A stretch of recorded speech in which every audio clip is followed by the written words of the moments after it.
নমস্কার বন্ধুরা, কেমন আছো তোমরা সবাই? আশা করছি সবাই খুব ভালো আছো। আজ আমি তোমাদের সামনে আবার এক রেসিপি নিয়ে এসেছি, লইট্টা মাছের ঝুরি, যেটা প্রত্যেক বাঙালি ঘরে হয়েই থাকে। আমি কি করে বানাই তোমাদের সঙ্গে সেটাই শেয়ার করব আজ। প্রথমে আমি লইট্টা মাছগুলোকে নুন হলুদ মাখিয়ে একটু জল দিয়ে বয়েল করতে বসিয়ে দিলাম। ঢেকে ঢেকে মোটামুটি আমি 7 থেকে 10 মিনিটের মতন ছেড়ে দিয়েছিলাম। দেখো আমার এখন বয়েলড হয়ে গেছে। এবার এটাকে আমি একটা ঝুড়ির মধ্যে ছেঁকে নিয়ে আস্তে আস্তে সমস্ত কাঁটাগুলোকে বার করে দেব।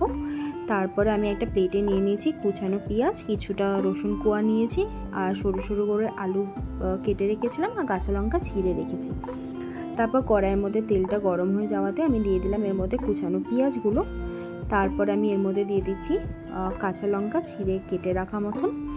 তারপর এর মধ্যে যে রসুনটা কোয়া করে রেখেছিলাম, ওই রসুনটাকে আমি একটু থেতো করে দেব।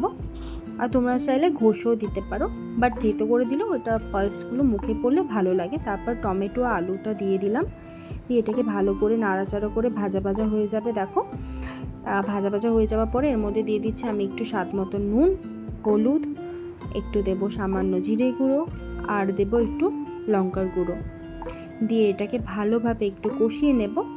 তারপরে যেই ছাড়ানো মাছটা ছিল, মাছটা আমি দিয়ে দেবো এর মধ্যে, দিয়ে এটাকে কিন্তু খুব ভালো করে নাড়ানাড়ি করতে হবে, কারণ এটা কিন্তু তলায় লেগে যাওয়ার ভীষণ চান্স থাকে, আর লেগেও যায়। আর তোমরা দেখতেই পাচ্ছ আমিও করতে গিয়ে আমার প্রচণ্ড লেগে যাচ্ছিলো। তারপর একটু স্বাদ মতো নুন দিয়ে দিলাম, এটা অপশনাল, সরি নুন না চিনি দিয়ে দিলাম, এটা অপশনাল, কারণ এটা তোমরা দিতেও পারো নাও দিতে পারো। তো রেডি হয়ে গেছে আমার লইট্টা মাছের ঝুরি। তোমরা অবশ্যই ট্রাই করে আমাকে কমেন্ট করে অবশ্যই জানিও তোমাদের এই রেসিপিটা কেমন লাগলো। ভিডিওটা ভালো লাগলে অবশ্যই লাইক শেয়ার সাবস্ক্রাইব করে দিও। আবার দেখা হবে নতুন কোনো ভিডিওর সাথে।